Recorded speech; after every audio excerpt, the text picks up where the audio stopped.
अस्सलामुअलैकुम वरहमतुल्लाहि वबरकातुहू। Second year chemistry एक न्यू चैप्टर स्टार्ट होने जा रहा है।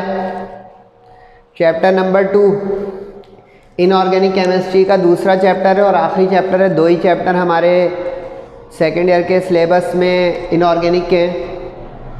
शुरू करते हैं बिस्मिल्लाहिर्रहमानिर्रहीम।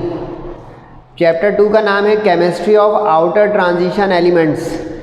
इसको कहा जाता है D block elements, outer transition elements या डी ब्लॉक एलिमेंट्स। अगर आपने मेरे साथ चैप्टर नंबर 1 पढ़ा होगा तो उस चैप्टर 1 में हमने एक पीरियोडिक टेबल देखा था।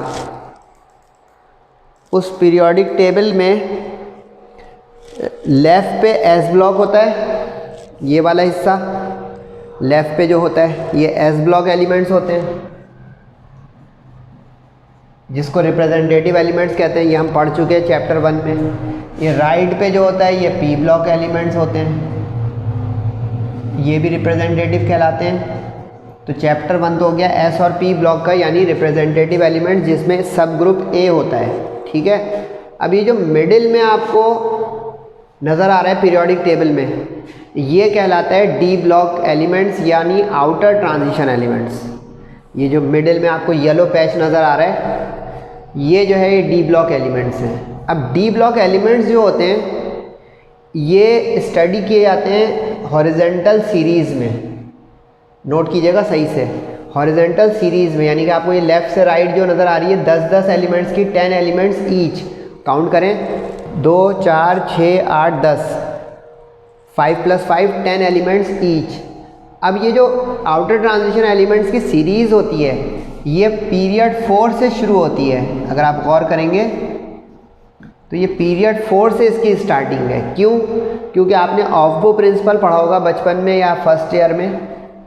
ऑफ-बो प्रिंसिपल जो होता है वो इलेक्ट्रॉनिक कन्फिग्रेशन की तरतीब बताता है, यानी increasing order of energy level में इलेक्ट्रॉन्स का ऑर्बिटल्स में फिल होने का प्रिंसिपल है ये। ठीक है, अब इसमें अगर आपको याद हो तो सबसे पहले 1s ऑर्बिटल भरता है, फिर 2s, फिर 2p, फिर 3s, फिर 3p, फिर 4s, फिर 3d। अब यहाँ पे आप देखें तो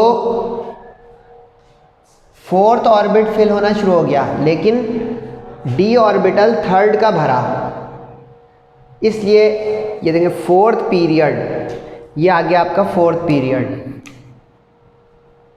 लेकिन उसके आगे 3d आएगा, यानी इसका मतलब ये हो गया कि अगर मैं कन्फिग्रेशन करूँगा तो यहाँ पे एलिमेंट होगा एलिमेंट नंबर 20 और यहाँ पे होगा 19, यानी ये पोटेशियम है और ये कैल्शियम है। सही है। अब कैल्शियम और पोटेशियम की अगर आप कन्फिग्रेशन करेंगे तो ये कंप्लीट होती है 4s2 पर। अब यहाँ से शुरू होगा 3d1, 3d2, 3d3।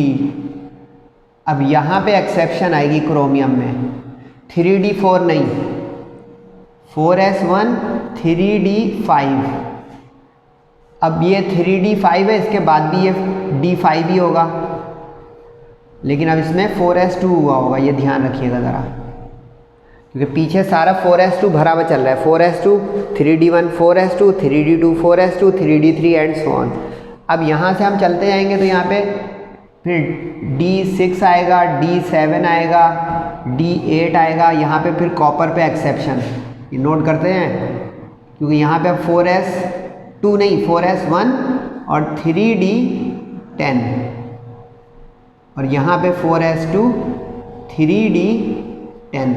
ये क्या मैंने समझाने के लिए बनाया कि जो D ऑर्बिटल है वो सेकंड लास्ट ऑर्बिट का भर रहा है, यानी ऑर्बिट 4th है, डी ऑर्बिटल 3rd का फिल हो रहा है। यानी यहाँ पे 3 जो है ये समझे अगर n-1d, 1 से लेकर 10 तक, और पीछे जो है वो ns2। ये बहुत कीमती बात बताई मैंने, इसको नोट कीजिएगा कि डी ब्लॉक एलिमेंट्स की जो अरेंजमेंट है वो s ऑर्बिटल वैलेंस शेल का होता है और d orbital pen ultimate,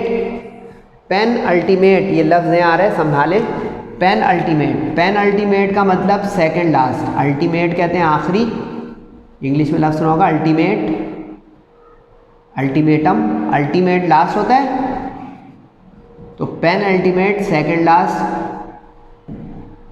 shell होगा, यानी कि अगर फोर्थ शेल आखिरी है तो ये 3D सीरीज़ हो गई। अब यहाँ पे ये 4D सीरीज़ हो जाएगी, ये 5D सीरीज़ हो जाएगी और ये 6D सीरीज़ हो जाएगी।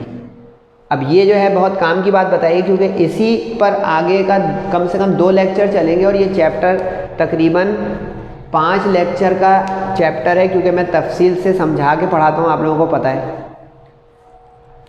अब अगर मज़ीद आप गौर करें तो स्कैंडियम, जो सिंबल आपके लिए नया नोट कीजिएगा, स्कैंडियम 21, यहाँ से आप 21 करके चलेगा 22, वहाँ जाते आते जिंक का हो जाएगा 30। ये मुसलसल 10 एलिमेंट आपके पास हैं, सही है। फिर इसी तरह नीचे आपको नज़र आ रहा होगा यूट्रियम से करके कैडमियम तक, फिर लैंथेनम से लेकर मरकरी तक, और फिर एक्टीनियम से लेकर ये न्यू एलिमेंट है CN, इसका आपको नीचे नाम नज़र आ जाएगा। अब ये जो है यहाँ पे 4 सीरीज़ है हॉरिजॉन्टल 40 एलिमेंट्स की। तो अब इसमें कुछ MCQs नोट करें जल्दी जल्दी। एक तो ये कि D block elements outer transition क्यों कहलाते हैं, इसीलिए कि ये सेकेंड लास्ट ऑर्बिट के अपने d ऑर्बिटल को फिल करवाते हैं, इसलिए आउटर ट्रांजिशन एलिमेंट। वरना ये जो बॉटम में है ना, ये इनर ट्रांजिशन एलिमेंट, ये हमारे सिलेबस में नहीं है, मुख्तसर बता दूँ, इनर ट्रांजिशन एलिमेंट, ये भी MCQs का हिस्सा बन जाएगा और एप्टीट्यूड का भी। ये इनर ट्रांजिशन एलिमेंट्स हैं, क्योंकि इसमें जो होता है ना, पता है क्या होता है, ये F ब्लॉक होते हैं और इसमें 2 ऑर्बिट अंदर का जो है F ऑर्बिटल फिल हो रहा होता है, यानी कि ये 6F और ये यानी 6 पीरियड है, लेकिन इसमें भर रहा होगा 4F 2 पीछे का, और ये 5F, और ये कनेक्टर होता है, यानी कि यहाँ से लेंथेनम सीरीज़ आके लेंथेनाइड सीरीज़ बनाती है, और ये एक्टिनम बन के एक्टिनाइड, इसलिए इनको लेंथेनाइड्स और एक्टिनाइड्स रेयर अर्थ कहा जाता है, यानी ये नायाब एलिमेंट्स हैं, ज़मीन में से निकलते हैं। आपको ये सारे बॉक्स खाली इसलिए नज़र आ रहे होंगे, ये बुक से मैंने आपका जो है उठाया है पीरियोडिक, क्योंकि हमें D ब्लॉक पढ़ना है, वरना ये S ब्लॉक, P ब्लॉक और F ब्लॉक भी पूरा भरा हुआ है, सही है। तो अब ये 10 एलिमेंट्स ईच, इसमें क्रोमियम और कॉपर की इलेक्ट्रॉनिक कन्फिग्रेशन का एक्सेप्शन और आउटर ट्रांजिशन एलिमेंट का इनका कहलाना, और ये सब के सब B सब ग्रुप में मौजूद हैं। B सब ग्रुप स्टार्टिंग यहाँ पे 3B से होगी और होते होते होते होते यहाँ पे 8B, ये तीनों हैं, फिर ये 1B और ये 2B। ये बड़ी इंटरेस्टिंग बात है, अगर आपको कभी केमिस्ट्री पढ़ने का मज़ा आता हो, कि 1 2 3 4 5 6 7 8 1 2, फिर वहाँ से 3 4 5 6 7 8, लेकिन इसमें क्या है 1 2 A के बाद 3B से होते हुए 1B 2B और फिर वहाँ से 3A से होते हुए 8। समझे ये मज़ेदार बात, ये चीज़। इसकी रीज़न क्या है, इसकी रीज़न ये है कि ये 3B इसलिए है कि यहाँ पे जो 2 इलेक्ट्रॉन फिल होते हैं वो इसी कन्फिग्रेशन के साथ काउंट होते हैं, क्योंकि ये वैलेंस शेल कन्फिग्रेशन का हिस्सा होते हैं। तो ये 2 + 1 3, इसलिए 2 और 1 को ऐड कर दें तो ये 3 ग्रुप ए बन जाएगा, यानी number of electrons in the valence shell. F block सारा का सारा जो है ये 3B में मुश्तमिल है, F ब्लॉक पूरा का पूरा, और इसकी कन्फिग्रेशन ये बनती है NS2 N-1 D1 और फिर N-2 F1 से लेकर 14 तक, क्योंकि F में 14 एलिमेंट्स इसलिए हैं क्योंकि F ऑर्बिटल की अकोमोडेशन कैपेसिटी 14 इलेक्ट्रॉन्स की होती है। तो ये S में 2 इसीलिए आते हैं क्योंकि NS2, P में इसीलिए जो है 6 आते हैं कि NS2 NP6, और इसकी मैंने आपको दिखा दी NS2 N-1 D1 से 10 जो हमारा चैप्टर है, और ये यानी समरी आ गई पूरा चैप्टर 1 2 की, यानी रिप्रेजेंटेटिव एलिमेंट्स की भी और ट्रांजिशन एलिमेंट्स की भी। तो ये इस चैप्टर की बेस और फाउंडेशन मैंने ले की है, इसको बहुत तरीके से नोट डाउन कीजिएगा ताकि आगे आपको आसानी रहे इस चैप्टर को अंडरस्टैंडिंग में भी और साथ साथ पढ़ने में भी। सही है। पहले मरहले में हम डी ब्लॉक की एलिमेंट्स की डेफिनेशन जो कि मैंने बता दी है, फिर भी दिखा देता हूँ आपको, जो लेक्चर के तौर पे और नोट्स बनाने के तौर पे लेना चाहें इस मेरे क्लास को, क्योंकि ये मैं बता चुका हूँ कि ये मेरे नोट्स भी हैं और ये मेरे लेक्चर भी हैं। लेक्चर अंडरस्टैंडिंग के लिए होते हैं, जो समझ के पढ़ रहे हैं मेरे साथ, और नोट्स जो इम्तिहान के लिए बनाना चाहें और A1 लेने के लिए भरपूर अंदाज में उसको फेयर करना चाहें। Choice is yours. D block elements वो होते हैं जिनका आखिरी इलेक्ट्रॉन डी ऑर्बिटल में जाता है, लेकिन किसमें? सेकंड लास्ट ऑर्बिट के, सही है। लेकिन इसमें एक चीज़ लिखिए, ग्राउंड स्टेट और देयर आयंस। इसका ये मतलब है कि चाहे एटम की कन्फिग्रेशन करें चाहे आयन की कन्फिग्रेशन करें, अगर डी में कंप्लीट हो जाएगी तो वो कहलाएगा उसका डी ब्लॉक का मेंबर। नहीं समझे? इसका मतलब ये कहना चाह रहा हूँ कि जैसे कॉपर है, अब कॉपर अगर आयन भी बना देगा तो एक इलेक्ट्रॉन उसका कम कर दें, क्यूप्रस 2 इलेक्ट्रॉन कम कर दें, क्यूप्रिक यानी ये क्यूप्रस है +1 और क्यूप्रिक है +2। अब अगर कॉपर के 2 इलेक्ट्रॉन चले भी जाएं तो डी ऑर्बिटल में उसकी कन्फिग्रेशन रहेगी, क्योंकि देखिए कॉपर जो है क्या है 29, इसमें अब 2 चले गए तो इसके अंदर इसके 27 है। अब आप करके देख लें 4s के दोनों चले गए तो 0 हो गया, ठीक है। अब इसके बाद क्या बचा? पीछे 18 हो चुके हैं, 9 बज गए, 3d9 हो गया। समझे? कुछ कन्फिग्रेशन डी पे कंप्लीट हो रही है, ये बताना चाह रहा हूँ। तो उस वजह से ये डी का ही मेंबर कहलाएगा, डी ब्लॉक का आयन हो जाएगा, इसलिए ये वर्डिंग लिखी हुई थी। चाहे वो आयन्स हो चाहे फ्री एटम हो, ये डी ब्लॉक एलिमेंट्स होंगे। Last electron in the penultimate, अभी बता चुका हूँ, दोबारा से आ गया। एस और पी में सैंडविच होते हैं, ये भी आप लोगों ने देख लिया।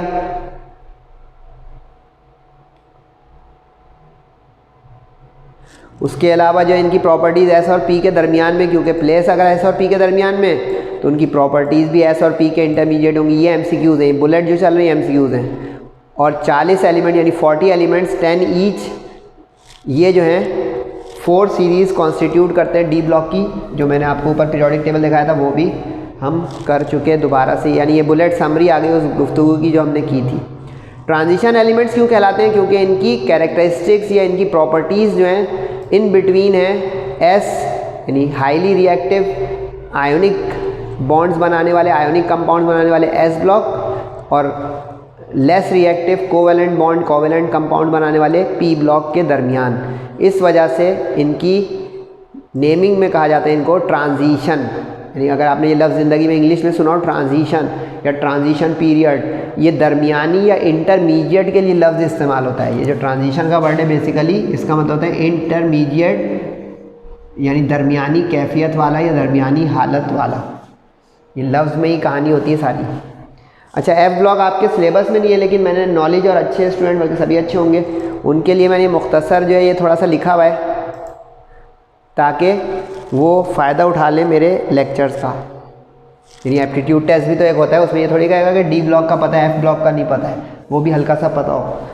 तो एफ ब्लॉक वो होते हैं जिसमें एफ ऑर्बिटल होता है, लेकिन ये एंटी पेनल्टीमेट। एंटी पेनल्टीमेट का मतलब है अंदर से भी अंदर वाला, यानी थर्ड लास्ट। जो भी मैंने कन्फिग्रेशन लिखी थी, एंटी पेनल्टीमेट का मतलब ये होता है, यानी अगर लास्ट शेल 6th है तो इसका एस भर रहा है, सेकंड लास्ट 5th है तो इसका डी भर गया है, और ये 5th है, यहाँ से एफ भरना शुरू होगा, इसलिए ये कहलाता है, ये अल्टीमेट कहलाता है आखिरी, ये पेनल्टीमेट कहलाता है सेकंड लास्ट। तो ये उसके भी चूँकि अंदर का है तो ये कहलाएगा एंटी पेनल्टीमेट। कुछ समझे? अब इसी वजह से इनको ना इनर ट्रांजिशन एलिमेंट कहते हैं, अंदर से भी अंदर वाला ऑर्बिटल इसमें फिल हो रहा है, इसलिए इनको एंटी पेनल्टीमेट की वजह से इनर ट्रांजिशन एलिमेंट्स कहते हैं। पीछे वाला जो था डी वो अल्टीमेट के अंदर पेनल्टीमेट, ये उससे भी अंदर है एफ वाले, तो ये हो गए एंटी पेनल्टीमेट। ओके हो गया यहाँ तक? अच्छा, अब ये वो सीरीज़ जो मैंने आपको येलो पैच पे दिखाई थी पीरियोडिक टेबल में, उसकी स्टार्टिंग और एंडिंग है। ये एमसीक्यूज़ में भी आ सकता है और एक क्वेश्चन भी हो सकता है कि right the 4 series of outer transition elements. तो आप ये लिख देंगे, जैसे फर्स्ट सीरीज़ देखिएगा स्कैंडियम से जिंक तक है तो 10 हो गए। फिर दूसरी जो है यूट्रियम, वाइट सिंबल लिखा होगा वहाँ पे, यूट्रियम टू कैडमियम है 39 to 48 ब्रैकेट में Z एटॉमिक नंबर चल रहा है, ये 10 हो गए। तो ये 2 सीरीज़ हो गई, 2 और आएंगी आपके सामने। अब ये जो 2 और आपके सामने आई, थर्ड ट्रांजिशन सीरीज़ ये 5D में मौजूद है, लेंथेनम से लेकर मरकरी तक। अच्छा, इसमें अब आप सोच रहे होंगे कि ये नंबर तो बहुत ज़्यादा हैं, 57 to 80, ये तो कितने ज़्यादा हो गए। तो वजह ये कि जो दरमियान के 14 एलिमेंट्स हैं वो कट के चले गए। जो मैंने कनेक्टर लगाया था लेक्चर के शुरू में देखिएगा, वो कट के 14 वहाँ चले गए। तो नतीजा क्या हुआ, नहीं समझे? 57 यहाँ पे मौजूद है, फिर 14 हटा दें, हटा दिया, तो इसका मतलब यहाँ पे 57 और फिर 72 से लेकर 80 तक मौजूद है। आप काउंटिंग कर लें, ये 10 बन जाएंगे, 57 और 72, 3, 4, 5, 6, 7, 8, 9, 10। सही है, हो गए? 72 से 80 तक कितने हुए? 8, 9, तो 71 यहाँ पे जाएगा या 72? काउंट करें जल्दी, पूरे तो हो गए 10, समझे? यानी बीच के जो 14 गायब है ना, क्योंकि आप काउंटिंग करें 58 से लेकर 71 तक, ये 14 बनते हैं, ये F ब्लॉक में चले गए। समझ गए? यानी कोई गलती नहीं हुई, ये ओके हो गया बिल्कुल। अब इसी तरह चौथी सीरीज़ में आ जाए, एक्टीनियम से वो जो मैं कह रहा था नया नाम आया है CN, कॉपरिनसियम, ये नया एलिमेंट है, आर्टिफिशियल दरियाफ्त हुआ है। इसका एटॉमिक नंबर 112 है, लेकिन अब इसमें भी क्या है, 89 है। फिर उसके बाद 90 से लेकर 14 एलिमेंट्स गायब। सही है, तो कितने गायब हो गए? 90 से लेकर 103 तक। तो यहाँ पे इस पर 104 से लेकर 112, यानी इसमें जो 90 से लेकर 103 तक है, तो ये 14 एलिमेंट्स चले गए F ब्लॉक के। कुछ कहानी समझ में आना शुरू हुई भाई? ये वाला हो गया आपका लेंथेनाइड सीरीज़ के, ये लेंथेनाइड्स हो गए और ये एक्टिनाइड्स हो गए। यानी बीच का जो कटा हुआ पैसेज है वो कनेक्टर बॉटम में चला गया इनर ट्रांजिशन में, और वो नीचे नज़र भी आ गया, देखें। अच्छा, ये वाला जो है लिखना ज़रूरी नहीं है आपके इनर ट्रांजिशन का, ये सिर्फ नॉलेज के लिए, क्योंकि F ब्लॉक एलिमेंट हमारे सिलेबस में नहीं है। अच्छा, अब जो इस चैप्टर का शुरू का हिस्सा है, तकरीबन 2 लेक्चर इसमें जाएंगे, आज का और अगला पूरा। ये जर्नल कैरेक्टरिस्टिक्स कहलाती हैं D ब्लॉक यानी आउटर ट्रांजिशन एलिमेंट्स की। जर्नल कैरेक्टरिस्टिक्स से मुराद ये होती है कि ये वो ख़ास कैरेक्टरिस्टिक्स हैं जो D ब्लॉक एलिमेंट्स यानी आउटर ट्रांजिशन एलिमेंट शो करते हैं। ये S और P वाले नहीं शो करते, यानी रिप्रेजेंटेटिव एलिमेंट्स की ये खुसूसियात नहीं होती। तो ये पर्टिकुलरली ख़ास करके D और आउटर ट्रांजिशन एलिमेंट्स की हैं, तो इसको जर्नल कैरेक्टरिस्टिक्स हम कहेंगे। तो ये जर्नल इसका प्रीव्यू है, फिर 1, 2, 3 करके तकरीबन 7 to 8 होंगी, 3 आज होंगी इंशाल्लाह, और बाकी 5 के करीब अगले लेक्चर में जाएंगी। तो ये नोट कीजिएगा, ये डायरेक्ट क्वेश्चन भी है इम्तिहान का और इनडायरेक्ट भी। डायरेक्ट तो इस तरह है कि discuss the following journal properties of outer transition element, तो उसमें जो है वो 3 दे दे, 4 दे दे, सेक्शन बी में भी दे सकता है, सी में भी। और इनडायरेक्ट इस तरह है कि इसमें रीजंस हैं, साइंटिफिक रीजंस, वाई वाले क्वेश्चंस बहुत सारे के कलर बनाते हैं तो ऑक्सीडेशन स्टेट वेरिएबल रखते हैं, कैटलिस्ट के तौर पर कैटालाइटिक प्रॉपर्टीज़ रखते हैं, मैग्नेटिक यानी पैरामैग्नेटिक बिहेवियर रखते हैं, कॉम्प्लेक्सेस बनाते हैं, यानी काफ़ी सारे कलर फॉर्मेशन करते हैं। तो ये डायरेक्ट इनडायरेक्ट दोनों क्वेश्चन के लिए बड़ा इंपॉर्टेंट है, सेक्शन बी और सी के लिए, तो इसको अहमियत दीजिएगा। फिज़िकल प्रॉपर्टीज़ जर्नल है, इसमें आप रीड कर लें क्या लिखा हुआ है। एक तो ये लिखा हुआ है कि मेटल्स हैं सारे के सारे टिपिकली, यानी कि 40 के 40 जो 40 थे 10 × 4 सीरीज़, ये सब के सब मेटल्स हैं, इसमें कोई भी नॉन मेटल नहीं है। और इसमें सब के सब सॉलिड हैं सवाए मरकरी के। मरकरी जो आपको नज़र आया था थर्ड सीरीज़ का आखिरी एलिमेंट मरकरी, जिसका एटॉमिक नंबर 80 है, Hg हाइड्रोजेरम, वो लिक्विड मेटल है, बाकी सारे के सारे सॉलिड मेटल्स हैं। हार्ड होते हैं, डेंसर होते हैं, मेलिएबल, डक्टाइल और ब्रिटल। मेलिएबल और डक्टाइल प्रॉपर्टी वो होती है जिसमें हम किसी एलिमेंट या मेटल से वायर और शीट्स बना सकें, वायरिंग और शीट्स बनाने का काम कर सकें, यानी कैन बी वायर्ड और can be drawn into sheets और पीसेस, उसको डक्टिलिटी और मेलिएबिलिटी प्रॉपर्टी कहते हैं। सही है, इनके बॉइलिंग मेल्टिंग पॉइंट हाई होते हैं, ऑब्वियस है क्योंकि ये सारे के सारे सॉलिड्स हैं, मेटल्स हैं इसलिए। और इनके रेडियाई जो है वो एस ब्लॉक के मुकाबले में छोटे होते हैं, क्योंकि एटॉमिक रेडियस अगर आपने मेरे साथ चैप्टर में पढ़ा है लेफ़्ट टू राइट डिक्रीज़ होता है। तो एस सबसे लेफ़्ट पे तो सबसे लार्जेस्ट रेडियाई के होंगे, राइट पे डी आ गया तो उससे कम होंगे, और सबसे कम एटॉमिक रेडियाई राइट वाले यानी right most P block elements का होगा। अब 3 जनरल कैरेक्टरिस्टिक्स हैं आज के लेक्चर में। पहली तो मैंने बता दी है, फिर भी देख लें, और वो ये है कि इनके जो वैलेंस इलेक्ट्रॉन्स हैं वो डी ऑर्बिटल में जाते तो हैं लेकिन सेकेंड लास्ट ऑर्बिट के। तो पढ़ लें कि डी ब्लॉक एलिमेंट्स जो हैं वो अपने इलेक्ट्रॉन फिल करते हैं डी ऑर्बिटल में।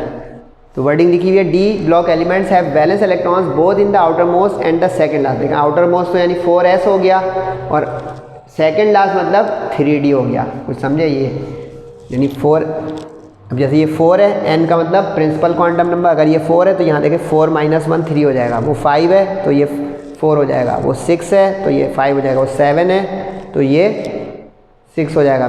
n 7 से आगे नहीं है क्योंकि पीरियोडिक टेबल जो अभी तक बना है वो 118 एलिमेंट्स का है, उसमें 7 पीरियड से ज़्यादा नहीं हो सकते अकोमोडेट। सही है, तो ये इसकी जनरल अच्छा NS1 2 क्यों लिखी हुई है? क्योंकि जो मैंने क्रोमियम और कॉपर पे एक्सेप्शन बताया था उसकी वजह से, कि कभी ख़ास कैफियत में एक्साइटेड स्टेट में एक इलेक्ट्रॉन अपना S वाला D को दे देता है, क्योंकि ज़्यादातर वो कन्फिग्रेशन स्टेबल होती है जो हमने पढ़ा था फर्स्ट ईयर के चैप्टर नंबर 2 एटॉमिक स्ट्रक्चर में, कि which are either half filled और कम्प्लीटली फिल्ड, कि वो तमाम कन्फिग्रेशन ज़्यादा स्टेबल होती हैं जो या तो आधी भरी हुई या पूरी। हंड्स ने कहा था, ये Hund's rule of maximum multiplicity. फिर भी पढ़ लें कि इसमें इलेक्ट्रॉन जो है 3d ऑर्बिटल में जाता है, पेन अल्टीमेट का मतलब सेकेंड लास्ट शेल। सही है, सेकेंड लास्ट शेल या ऑर्बिट को कहते हैं पेन अल्टीमेट। तो इसका मतलब ये हुआ कि 4s में अगर इलेक्ट्रॉन चला गया तो उसके बाद 3d में, लेकिन आगे लिखा है with the exception of chromium and copper. Chromium जो है 24 है और कॉपर जो है 29 है, इसमें एक्सेप्शन है क्योंकि वो हाफ फिल्ड डी ऑर्बिटल और कंप्लीटली फिल्ड डी ऑर्बिटल करवाने के लिए s इलेक्ट्रॉन अपना एक इलेक्ट्रॉन मूव करता है डी ऑर्बिटल में। नहीं समझ में आया? देख लें भाई, ये कह रहा था, ये कह रहा था जिन्होंने कहा नहीं समझ में आया सर, अब देख लें समझ में आ जाएगा इंशाल्लाह। क्रोमियम 24 और कॉपर 29। अब देखें, ये प्रेडिक्टेड का मतलब है कि एक आम स्टूडेंट जो ऑफ बुक प्रिंसिपल से कन्फिग्रेशन कर रहा है वो कहेगा कि ऐसा होना चाहिए, यानी पहले 4s2 हो जाए।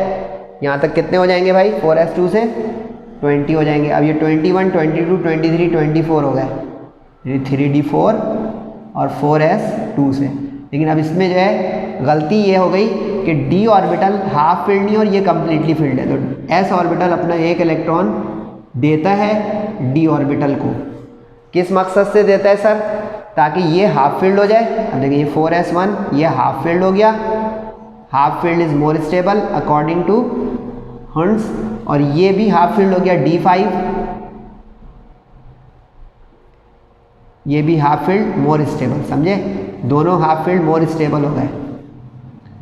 ऊपर वाले में अगर आप गौर करें तो ये तो कंप्लीटली फील्ड था स्टेबल, लेकिन ये एम्प्टी है, वैकेंट है इसका डी ऑर्बिटल का 5वीं ओरिएंटेशन का लोब, तो वहाँ पे इनस्टेबिलिटी या लेस स्टेबिलिटी आई, उसने शिफ्ट किया। लाइकवाइज कॉपर पे आ जाए, 4s2 यानी कॉपर 29 है तो यहाँ तक 20 हो गए, और 20 में ये 9 प्लस करें तो ये 29 हो गए। लेकिन यहाँ पे मसला क्या है, ये 3d9 बन रहा है।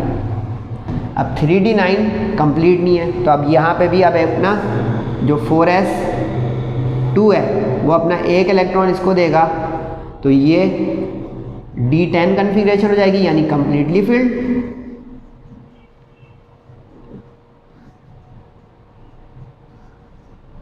और ये जो है S1 पीछे बता चुका हूँ हाफ फील्ड हो जाएगा, यानी half filled and completely filled orbitals are more stable as compare to incompletely filled orbitals. तो ये एक्सेप्शन रीज़न भी है और ये हेडिंग 1 की ख़ास बात भी थी। हेडिंग 1 मतलब यानी characteristic of D block that is electronic configuration. समझ गए जनाब? तो नीचे जो है वर्डिंग पढ़ लें, जो मैंने समझाया है इलस्ट्रेशन के साथ वो वर्डिंग में आ जाएगा। यानी जो प्रेडिक्शन और ऑब्जर्वेशन में फ़र्क है वो इस वजह से कि स्टेबिलिटी अटेन करने के लिए वो एटम ऐसा करता है। पढ़ लें वर्डिंग। इसमें लिखा हुआ है कि इसमें ऐसा यूँ होता है कि 3D ऑर्बिटल जो है वो 4s ऑर्बिटल के साथ शेयर करता है अपना, ताकि अटेन करे मोर स्टेबल कन्फिग्रेशन। और नतीजा क्या होता है वो आपके सामने, S2 वाला S1 हो जाता है और D4 वाला D5 और D9 वाला D10 होकर रेगुलर ट्रेंड से जो डेविएट करता है लेकिन स्टेबिलिटी की तरफ चला जाता है वो एटम और उसका वो ऑर्बिटल। समझ गए। दूसरी जो है जनरल कैरेक्टरिस्टिक्स ये है कि बाइंडिंग एनर्जी। ये लफ्ज़ जो है फर्स्ट ईयर के चैप्टर नंबर 3 में आया होगा, जिसमें बॉन्डिंग, केमिकल बॉन्डिंग के टॉपिक्स होते थे। बॉन्ड एनर्जी ये लफ्ज़ सुना आपने, बॉन्ड लेंथ ये लफ्ज़ सुना।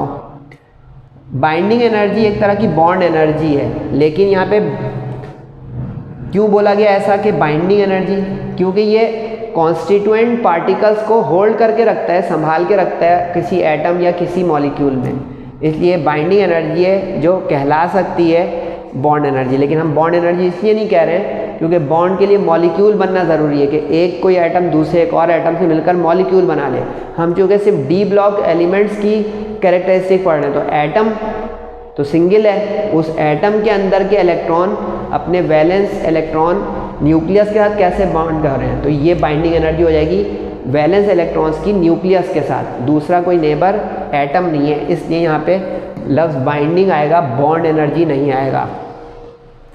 इसकी पहले डेफिनेशन पढ़ लें एहतियातन। The amount of energy required to separate the constituents of a bound system such as atoms और न्यूक्लियाई और particles called binding energy.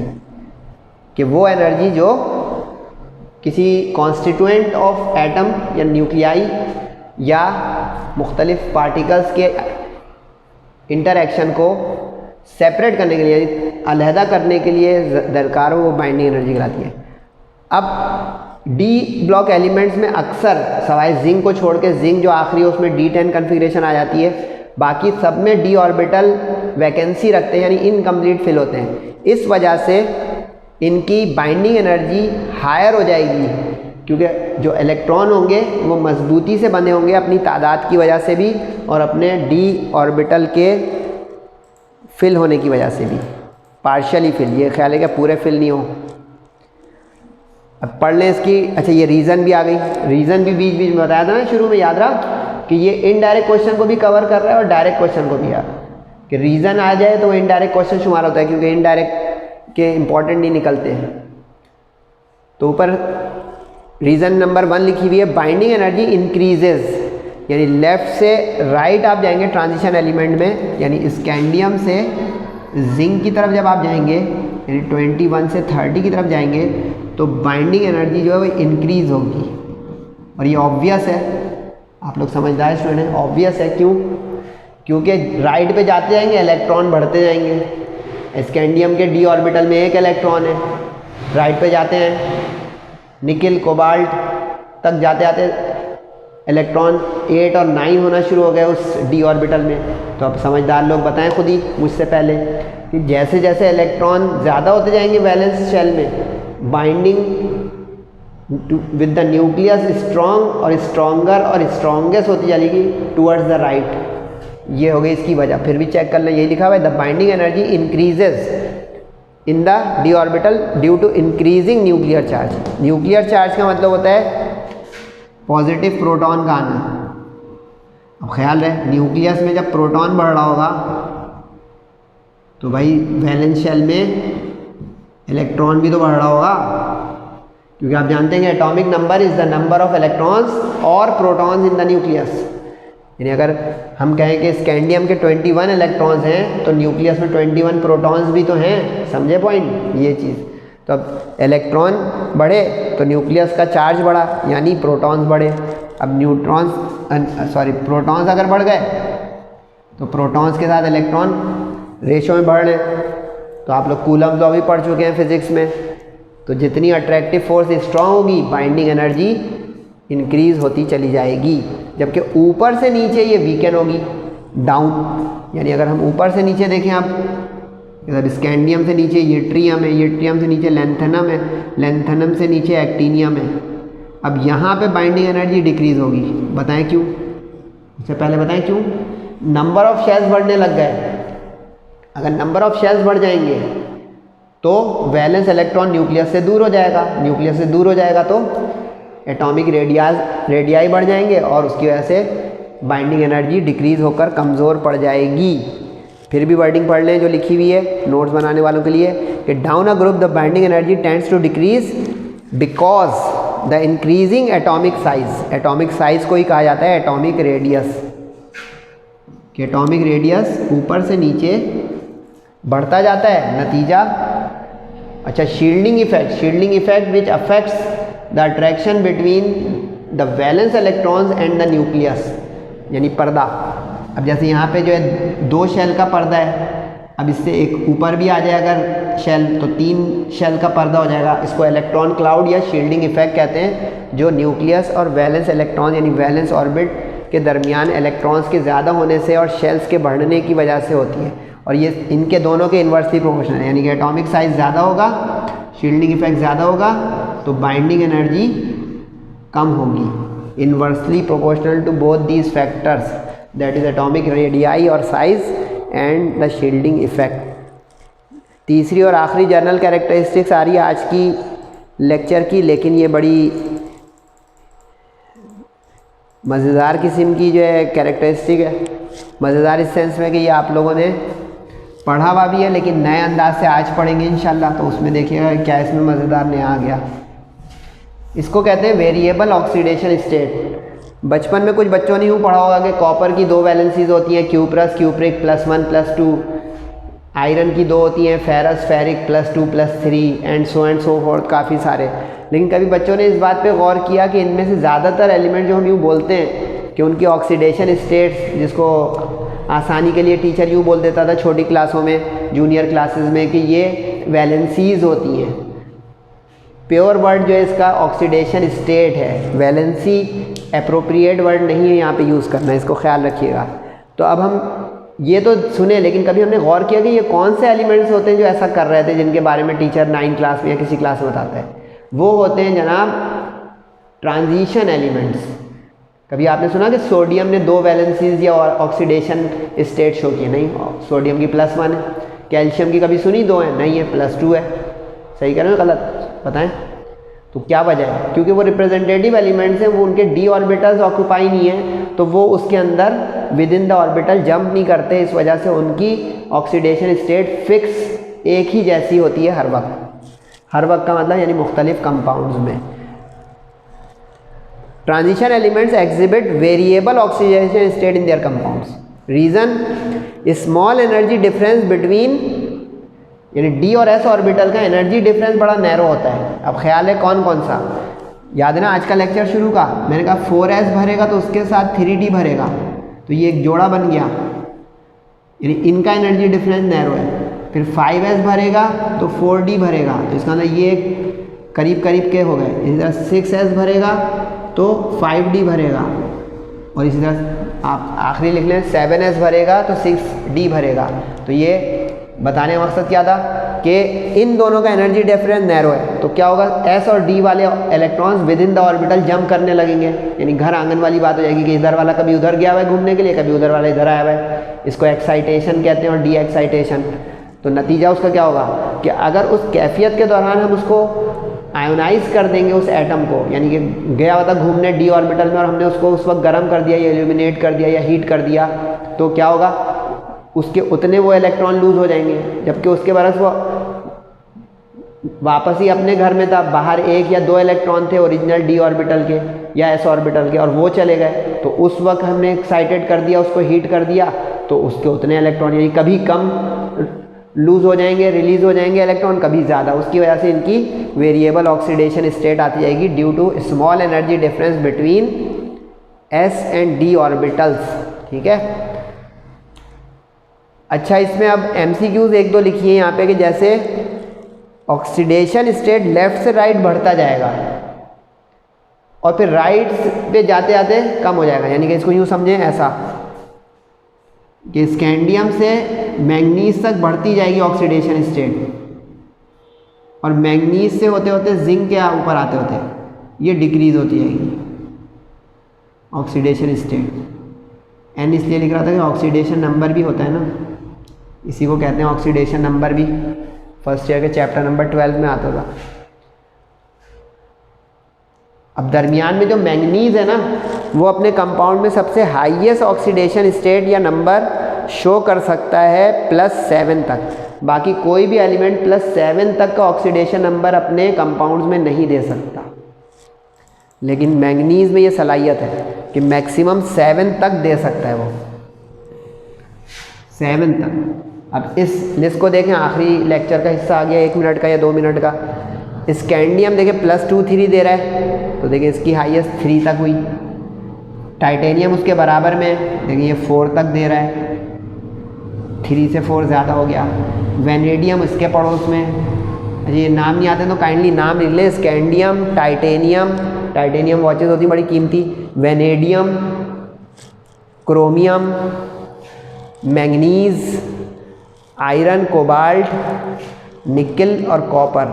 Zinc नहीं लिखा इसलिए कि जिंक की फिक्स है, फिर भी लिख देंगे अगर तो यूँ आएगी +2 खाली, लेकिन चूँकि हेडिंग वेरिएबल ऑक्सीडेशन स्टेट की है तो मिस प्रिंटिंग नहीं है, जिंक को अलग ही लिखा हुआ है नीचे बुलेट डाल के कि एक्सेप्शन है इसकी, सिर्फ +2 होती है MCQs।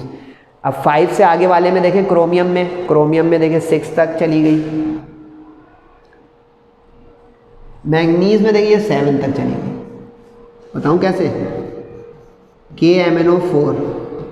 अब कोई आपसे कहता है कि इसमें मैंगनीज का ऑक्सीडेशन नंबर बताओ, तो ऑक्सीजन का कितना होता है बच्चों?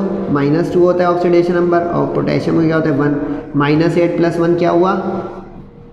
बोले -7। अब मैंगनीज भी साथ में था तो उधर जाके वो +7 हो गया, क्योंकि न्यूट्रल चीज़ होती है ना, ज़ीरो उसका ऑक्सीडेशन स्टेट न्यूट्रल का 0 होता है, तो ये हो गया उधर -7, उधर जाके +7। साबित हो गया कि पोटेशियम पर मैग्नेट में मैंगनीज अपना ऑक्सीडेशन स्टेट हाईएस्ट रखता है 7। लेकिन अब उसके बाद देखें जो मैंने अभी यूँ बनाया था वो पिरामिड या ब्रिज था, फ्लाईओवर। आयरन में देखा 6 कम हो गया। अच्छा ये इंटरेस्टिंग है, आयरन बच्चा सिर्फ 2 और 3 आयरन जानता है, फेरस फेरिक, गौर से देखें 6 तक होती है इसकी। फिर कोबाल्ट में देखें 4 कम होना शुरू हो गई, निकल में 4 कम है, 2 कॉपर में देखा, यानी एक हाई पाई 2 3 से 7 तक की, और फिर डिक्लाइन आया वापस 2 तक का, यानी 2 से स्टार्ट होकर 7 तक गया, फिर 7 से डिक्रीज होकर 2 तक आया। और जिंक का भी 2 है जो आखिरी है, लेकिन उसका ओनली 2 है, जबकि कॉपर का +1 +2 बोथ है। फीडबैक ज़रूर दीजिएगा। सेहत और ज़िंदगी के साथ अगला लेक्चर है। अपना और सबका बहुत ख्याल रखिएगा। तब तक अस्सलामु अलैकुम वरहमतुल्लाहि वबरकातुहू।